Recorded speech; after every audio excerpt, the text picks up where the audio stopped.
Hey, y'all. Welcome to the Miraculous Freedom Podcast. I'm your host, Rossi, and I'm so excited you're here. Freedom in Christ is a gift that's ours for the taking, yet in so many areas of life, it's easy to feel stuck. We all need a reminding of how the gospel frees us to live abundantly in every area of life. So, whether you're at home or on the go, I hope you'll stick around for an uplifting conversation that will encourage you to walk in the miraculous freedom that you've been given. Thanks for tuning in.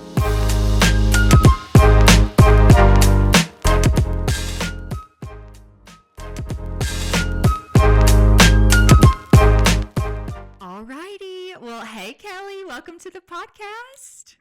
Hey, Charles-C. Thanks for having me. This is Thank really, you so much for I've been being looking here. for it. Oh, I've been oh looking forward goodness. to this for a long time, so I'm glad to get to sit down with you. Yes, I really have been too. I've been looking forward to it all day, and just I love catching up with you in real life. So I've been really excited to hear from you on the podcast. Me too. But okay, before we get into the episode, I want to tell our listeners a little bit about you. So you grew up in Kansas. Mhm. You live in Kansas currently, but you've spent a lot of time in Beijing, China, and New York City. And you've traveled lots of other places too. But we actually met in Beijing. So whenever I Mhm. was teaching in China, oh my goodness, that was more than 10 years ago. Was it? Yes, it No, was. it was, well, at least maybe 12 for me, but when you got Okay. there, maybe a little later. Yeah. Yeah, I think I moved there in 2013. So I guess that was almost 12 years, which is wild. Doesn't feel Mm. like that long ago. Yeah. But anyway, we met because my teammate in China went to college with you, and you were just our little bright spot in Beijing because we lived in a town that didn't have like Dr. Pepper and things like that. And so we would go Yes. to Beijing and we would stay with you, and you were just the most gracious host. And I just loved getting to know you that way. And I'm so glad that we've stayed friends for 12 years. Me too. That's amazing. Just such a good connection at the beginning, and then Yeah. I think some of the things we're gonna talk about today, I think we have in common too, so it was always a good, Yes. important to be able to unite with people who have similar interests in China. Yes. Yeah, for sure. I feel like we hit it off pretty fast. Mhm. And then I don't know whether you liked it or not, but you were tasked with being my only American friend during the summers that I spent in Beijing. I loved it. So I loved it too. I mean, I know I clung to you a lot, but you were so gracious again just to introduce me to all your friends and let me tag along with you everywhere. And I just have such good memories of getting our nails done and, all the fun things. Yes. Well, it was fun for me too because you're willing to do anything. Yeah, I Yeah. was. Always up for a good time. Yeah. Yeah. Yeah, but so you have been an English teacher overseas, Mhm. and you've been a church planter, and most recently you've been a receptionist at did you call it a design firm? It's a design build firm. It used to Design build be firm. just a Okay. construction company, but a few years ago they added architects and designers, so they do it all internally now and Wow. get to do some admin things for them. Oh, that's really cool. Really Yeah. cool.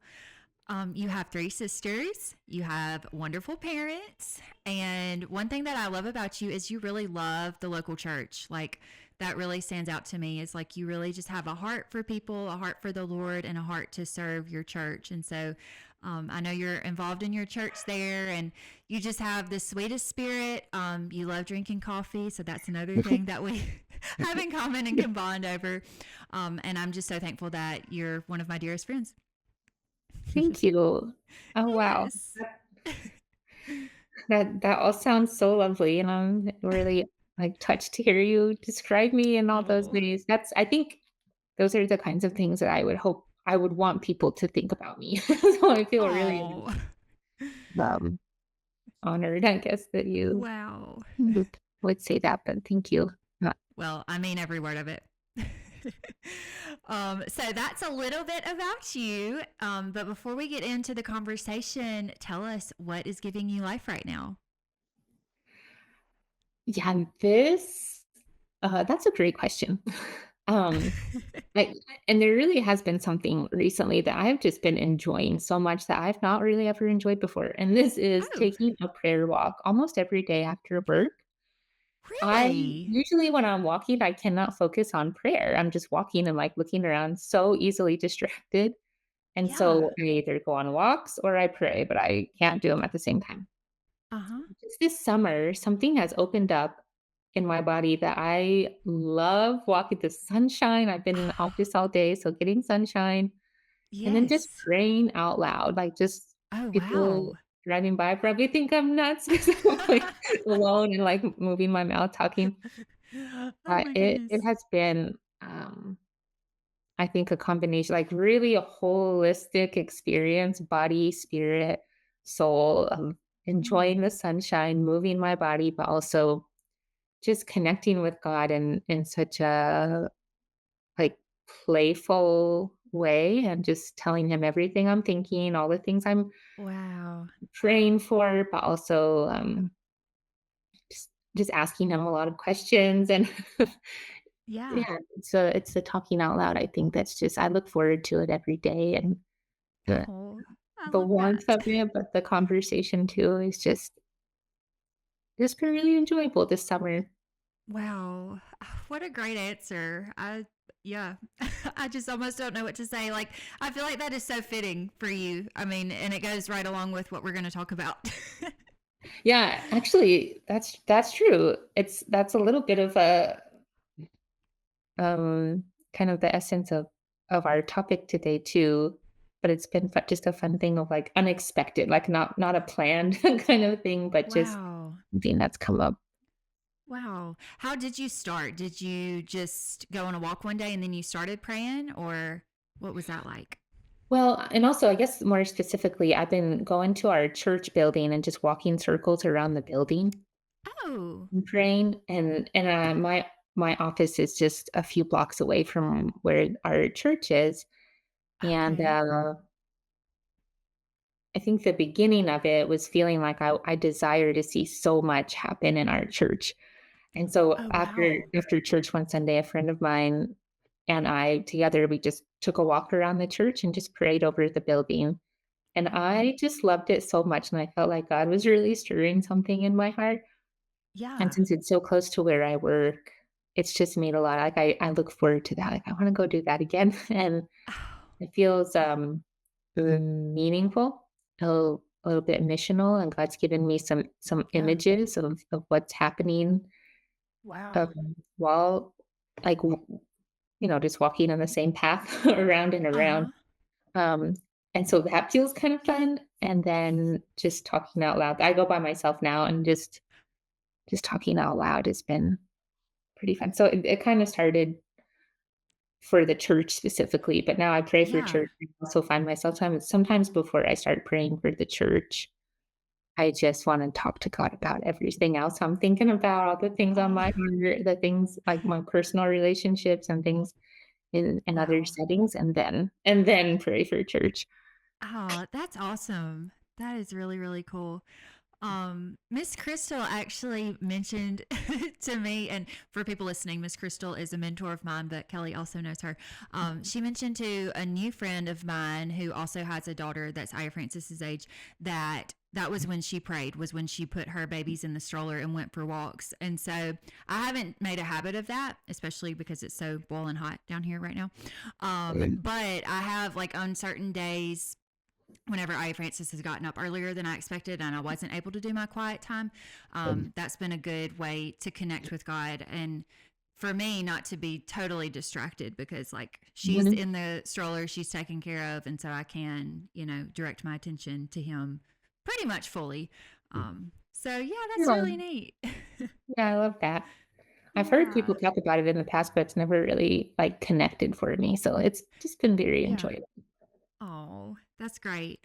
Well, thanks so much for sharing that. And yeah, that does kind of bleed right into the topic of just intimacy with God and walking closely with Him.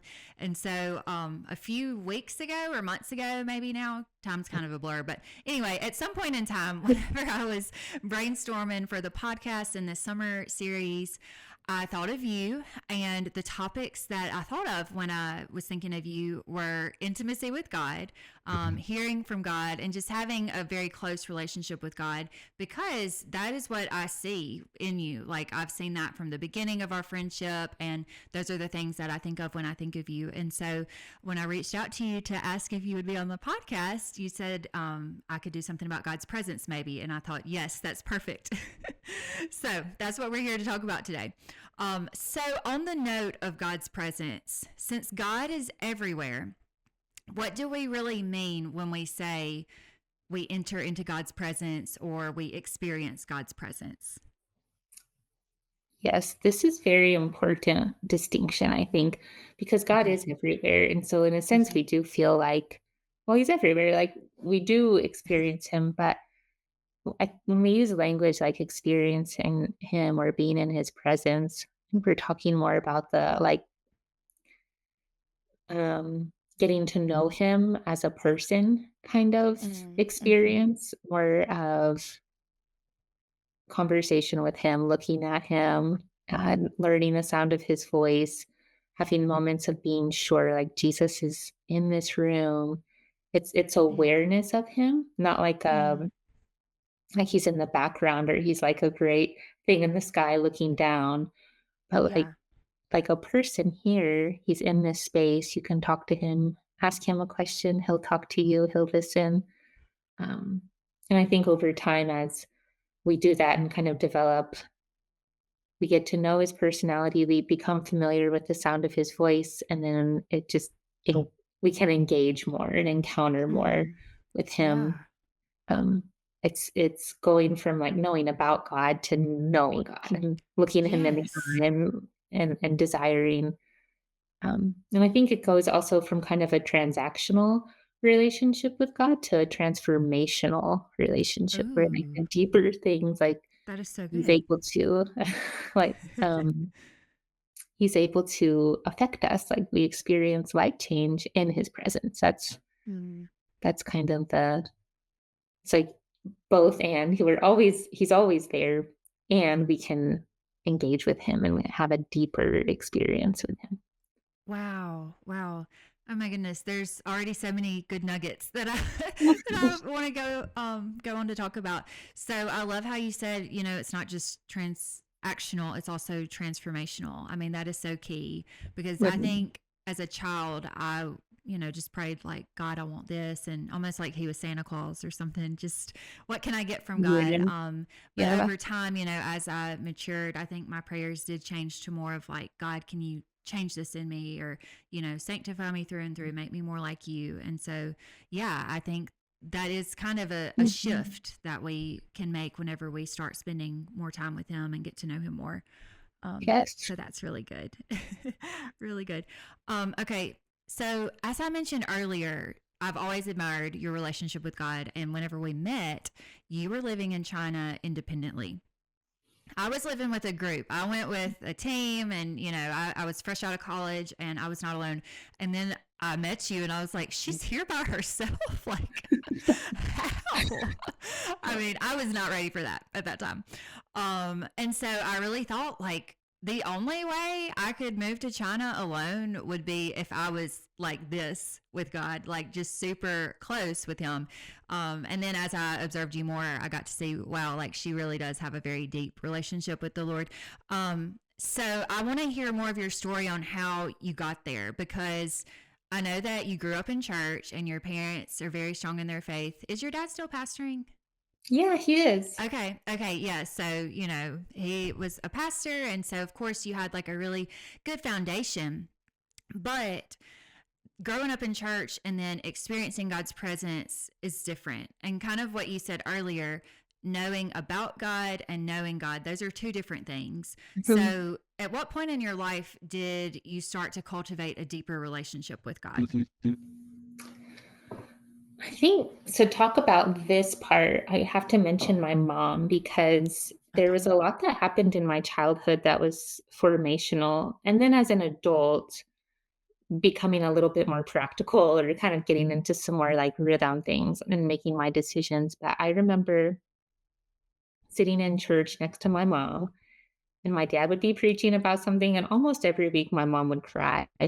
Or like Oh, during worship, like we were just singing hymns. It was a very traditional church, but my mom oh, would just be so moved, or she would hear something about Jesus and just cry. And other people, all the other adults in my life talked about God. But my mom, it was like, she's the person who actually knows Jesus.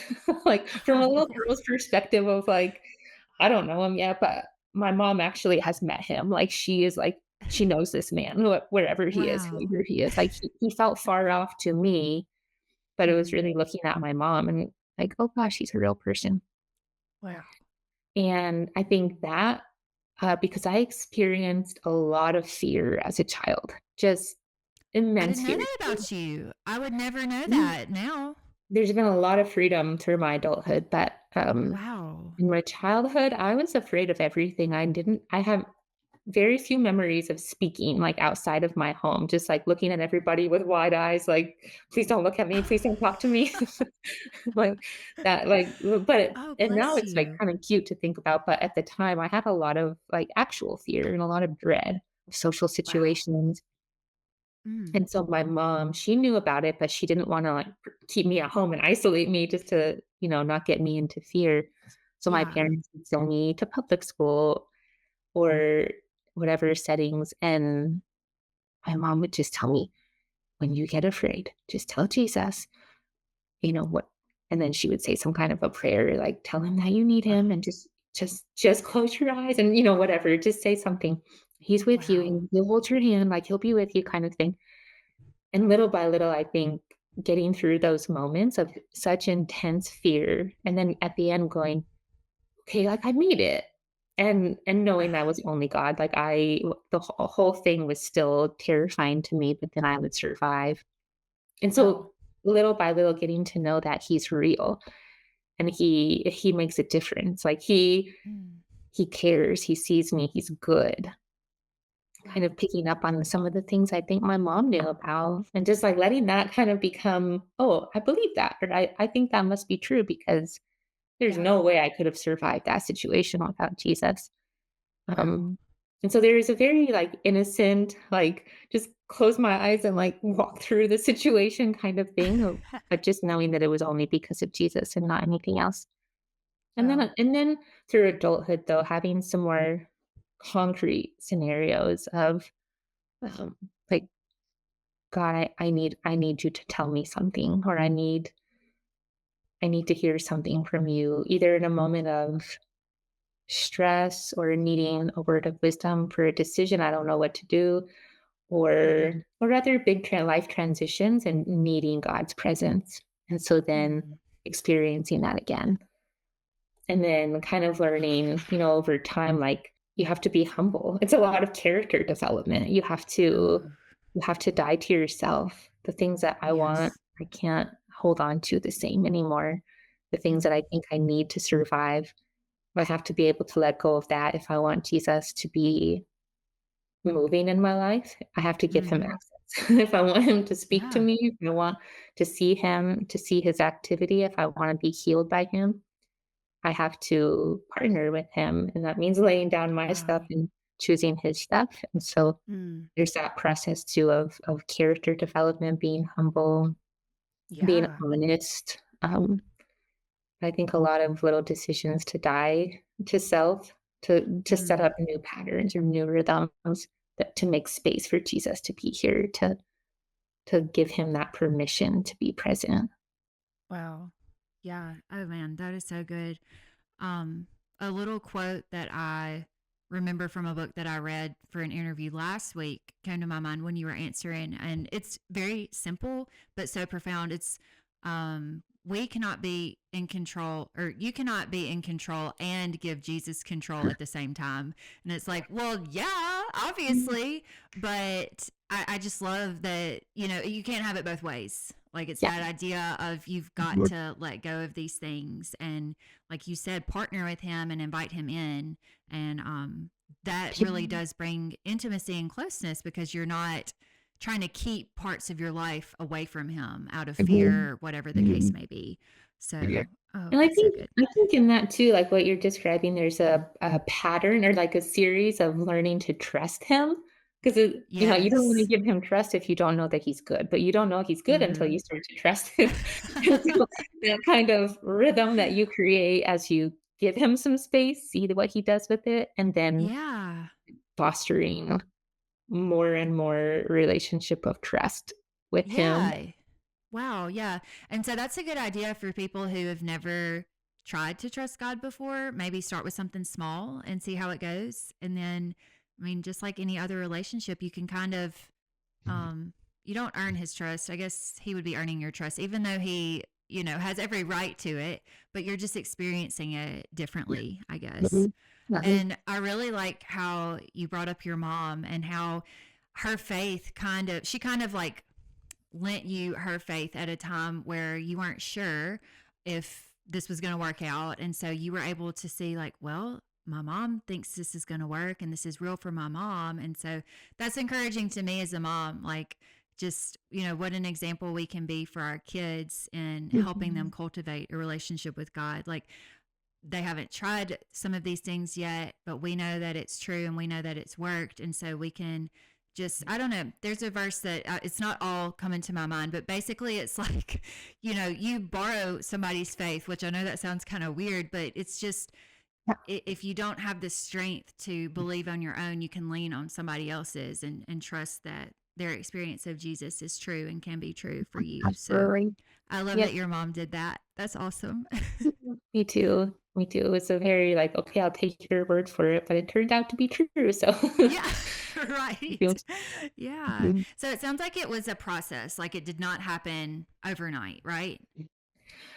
Yes, that's true. Even in Yeah. childhood, like I had these moments of, okay, I'm gonna trust Jesus and kind of getting like building trust with him. But it wasn't a constant experience that I had as a child. Like, yes, yeah, Okay. very gradual throughout my life Yeah. of Yeah. finding the truth in that. Mhm. Wow. And that's how relationships go, like over Mhm. time. And I think you mentioned this earlier, the more time you hear from God, the more time you spend with God, the more time you spend with the person, like just the Right. easier it is to take them at their word. So it is Right. like another relationship. I mean, of course, it's different in a lot of ways because he's God. But it is similar in that it is something that we build over time. Well, kind of to transition topics a little bit, can you think of a time in your life where you did feel pretty distant from God? And what did you have to get freed from, so to speak, in order to kind of experience his presence again? Yes. Um, there were 2 seasons back to back that were in very high contrast, and so it felt Oh, maybe more dramatic than normal, but I had just lived in Beijing where I had been kind of walking on clouds, I think, spiritually mm, speaking. yeah, Everything felt so easy and just natural, so readily available to just ask God a question and immediately feel like He's speaking to me, giving either um, like maybe a very clear answer that felt maybe like an impression on my heart. I didn't hear audible words, but yeah. constant communication. I moved back from China and for a number of factors, different things were going on. It seemed like that completely shut off. I felt like Mm, I was living in darkness and I would ask God questions and I felt like I could not hear anything from him. I couldn't sense wow. his presence. It started when I was living with my folks for a few months here in Kansas, and then when I moved to New York, it continued. And I Mm. found out later a lot of believers go through these seasons and they call it a dark night of the soul. And Oh, I've heard of that. Yeah. yeah, I read a couple of books about this and just trying to Oh, figure out what wow. what do these old saints do? How did they deal with Mm-hmm. this? Is this gonna last forever? Wow. And what do you do to have I done something wrong? I felt like I was in trouble, like God wouldn't Oh, speak to me. oh And that goodness. honestly just felt like death, like the darkness, Oh. why we need God. The world is so dark without him, Mm, without words from him, yes. without his presence. What do you have? It's evil out there.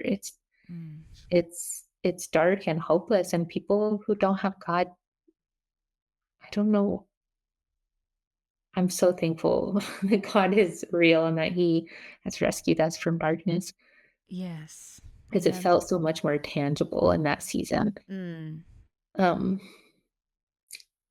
and it lasted a couple of years, maybe 2.5 years altogether. It Wow. was very hard, but Mm.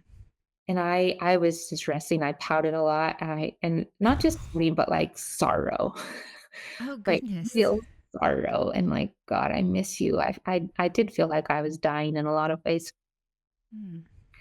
And looking back, it seems like what God was doing, it's almost like when you feed a baby and the baby eats, the baby needs you to feed them. And I felt like, God had been feeding me like the spoon straight to my mouth. And I'm like, so happy. This is great.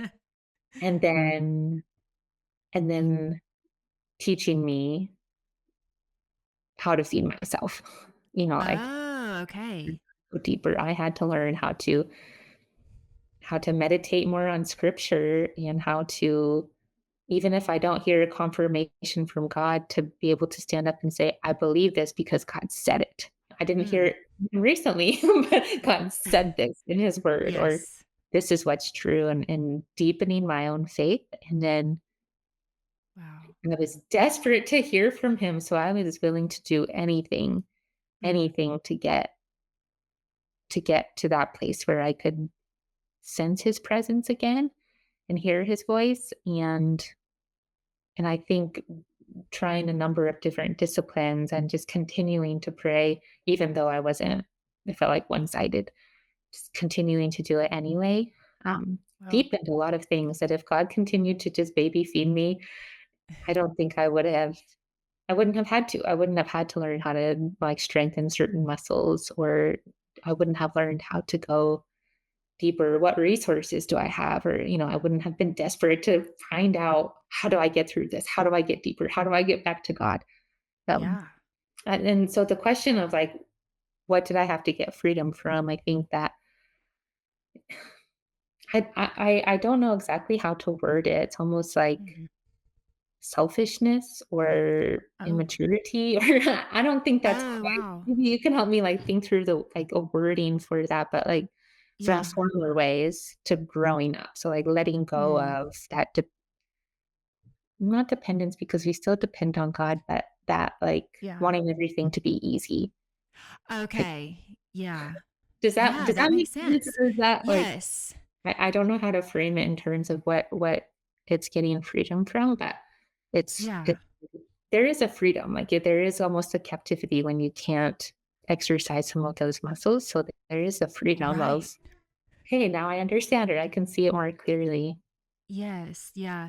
It reminds me of the passage, and I'm blanking on where exactly it is, but I think it's Paul, and he talks about how, like, your babies and you are drinking spiritual milk, and, basically you need to wean yourself off so that you can have other things. Like, he doesn't say steak, but, that's the idea. So that's Yeah. what it makes me think of is like, I guess that was a season of growth for you, is what it sounds like, that God was just teaching you different things and how to continue pursuing him even when you didn't feel his presence. Is that Yes, yeah, accurate? yeah. Okay. So you did not give up. Like, it was pretty much a constant, like, God, I'm still asking you to speak and all of this. Yes, and I think because I had gotten life from him before, it really was the contrast between life and death, and that Wow. sounds dramatic, but I think feeling those 2 things, and it was a one season right back to back with the next season, so it felt Mm, like such a high contrast also of like, yes. I do not wanna stay here. I don't think my energy was quite low, so I wasn't, like, tenacious, I don't think, but, um, it was a it was a pursuit in a lot of Wow. ways. Wow. Well, I'm really glad that you stuck with it. Me too. Thanks God. Yes, yes. How do you feel like it finally just, like, the veil lifted, or whatever? Was there a moment, or did you just realize one day, like, oh, I'm hearing from God again? It was a little bit of that, Okay. or at least some of my situation had changed. I think there were some factors that were contributing to feeling darkness and in other ways. And so some of that shifted just because um, my, my living situation changed a little bit and a couple of Yeah. other things. And so that was a huge relief, um, as far as some of that added darkness. But then hearing from God, there have as that season was ending, there were a couple of moments when I was like, "Oh, I think that I think that was from God." Like, is Wait a that minute. yeah. Yeah. Yeah. Oh, Um, wow, that's cool. and gradually over time, I think it still took a couple more years after that to feel like I was finding a rhythm again, a daily rhythm Mm. Mhm. of communication. It was very gradual and slow over a long period of Yes. time, but there were some significant things that I think God encouraged me. I was able to at least keep pursuing. Wow. Wow. Well, and I'm just thinking about too, your life circumstances also dramatically changed. You had been in Mhm. China for, was it 7 years? 6 years. Six. Okay. Six Mhm. years Yeah. independently, Yeah. but with a wonderful community. I Mhm. mean, the best of the best, the cream of the crop. Like, I'm That's painting like it like it was perfect, and I know it wasn't perfect, but I mean, they're just wonderful people. And then you move back to the States, and like that's a big shift. Even just from being there in China for 1 year and coming back, I felt totally lost and totally like, what is my purpose, God? Where are my people? What do I do? How do I function? For like 4 to 6 months, probably. So, I mean, I think that is some of what you were saying earlier. Like, in some seasons, certain things work. And then when you transition into a new season, you've just got to find what works again. And it's Mhm. not that God has gone anywhere. But when your situation changes like that, I mean, you've just got to, it's just almost like trial and error. You just Yeah. try different ways to connect. And there's nothing wrong with that. And I Right. think what's so great about your story, and I've already said it, but I want to say it again, is that you didn't give up. You knew God, you knew that this was possible, and you kept trying. And look at you now. He's Lord. And the fruit of it, I mean, I don't want it to sound also like God abandoned me. He was Oh pulling no, yeah. like deep and fresh out of my heart. And so Oh he wow. he did that whole process, I think, very intentionally. And I didn't Mm, understand it. I had no indication of what he was doing or where he was going. But the mm. fruit of it, I think, looking back to is, I don't know, I hate to say worth it because I would hate to go through that again. Yeah,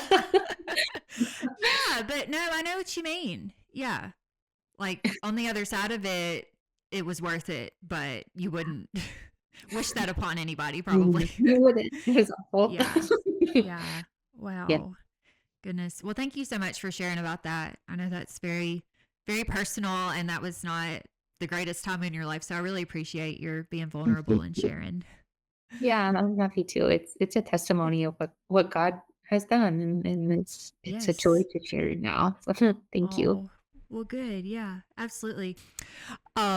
Well, this has been so fun, and I don't want to take up too much of your time. I could just keep talking to you forever, but to kind of wrap up, what are some benefits that you've seen personally in your life from experiencing God's presence?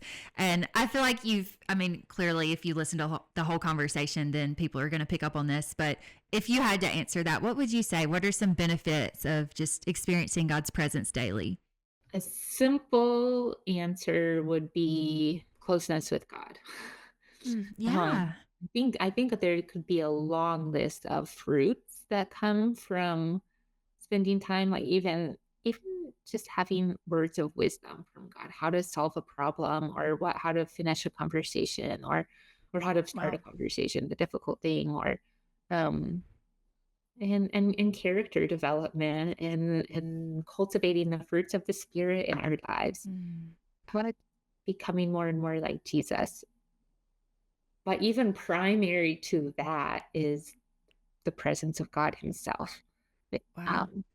there's a beauty of just being with Him that nothing productive is happening, but the Mm, productivity is the richness of what happens. Like, what is Jesus? Like, what's happening when you're mm, around Him? and the Yeah. assurance that you feel, the shalom of everything is at Mm. rest. There is Wow. healing. Um, there is hope and contentment. And it's like that woman that touched Jesus's robe and was healed. What is flowing off of this man that Oh. allowed that to happen? Something is Yeah. going on here that you just want to be close to him. Wow. And something about his personality too. I think he's very enjoyable. Yeah. To be around. He's very charismatic and Mm. charismatic like his personality kind of. Yeah. And so just the joy of being in his presence is kind of the point, I think, like the end Yeah. also. That's the benefit. Yeah. That's it. That's it. Like that's Oh. there's you can have there's a quote my mom used to say when I was a little girl, and I tried to look it up to see who said it or if it's just something that she heard. I don't know where it came from, but she used to say this all the time. You can have the whole world and God and have no more than if you have God alone. Oh, I just got the chills everywhere. Can you say it one more time? Yes, yes, you can have the whole world and God and have no more than if you have God alone. Wow. And I think that's Mm. it. It's just God. What Amen. else do you need? That is Yeah. so beautiful. I feel like I could cry. I I've know. never cried on an episode yet. So I'm going to just It's write them back in. yeah, it's Oh, good. man. Hopefully, That is so hopefully good. when we're done and when folks are done listening, hopefully we can encourage people and ourselves to want to be in the presence of God when we leave. Yeah. Yeah. Yeah. Just experience it for yourself. Just see it for We're, yourself. Yeah. yeah. Amen.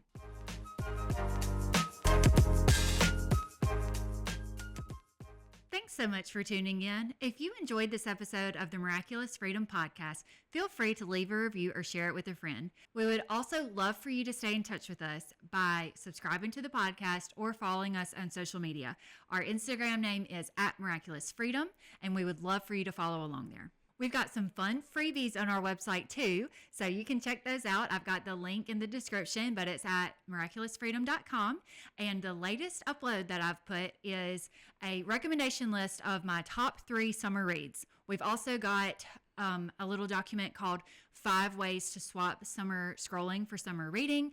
And even though summer is almost over, I think it might be helpful for those of you who feel like you're spending a little too much time on your phone, which is how I felt at the beginning of the summer. And these 5 ways have really helped me be more intentional with my time and how I spend it, and have helped me get more into reading too. We've also got some lock screens of our favorite Bible verses, and so we would love for you to check those out. Again, that's on our website on our freebies page, and I will link that in the description. Next week, I'll be sharing part 2 of my conversation with Kelly.